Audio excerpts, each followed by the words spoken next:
लोकसभा निवडणुकीतील पहिल्या टप्प्याचा अर्ज भरण्याचा आज शेवटचा दिवस होता।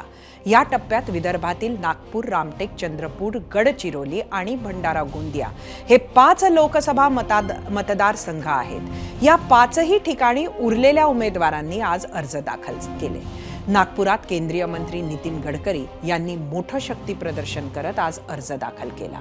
त्यांच्यासोबत मुख्यमंत्री एकनाथ शिंदे, उपमुख्यमंत्री देवेंद्र फडणवीस आणि राष्ट्रवादीचे उपाध्यक्ष प्रफुल्ल पटेलही उपस्थित होते।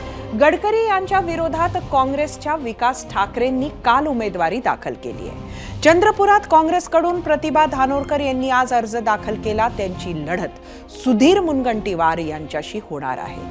भंडारा गोंदियात भाजपकडून सुनील मेंढे यांनी तर काँग्रेसकडून प्रशांत पडोळेंनी अर्ज दाखल केले।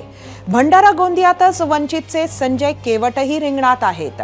गडचिरोलीतून वंचितचे राजेश बेले यांनी आज अर्ज दाखल केला, तर काँग्रेसचे उमेदवार डॉक्टर नामदेव किरसान यांनीही आज अर्ज दाखल केला आहे। भाजपच्या अशोक नेतेंनी कालच उमेदवारी अर्ज दाखल केला आहे, तर रामटेकमध्ये शिवसेना उमेदवार राजू पारवे यांनीही आज अर्ज दाखल केला। 19 एप्रिलला पहिल्या टप्प्यातील या 5 जागांसाठी मतदान होणार आहे। या बातमीसोबत झिरो आवरमध्ये आज इथेच थांबूयात।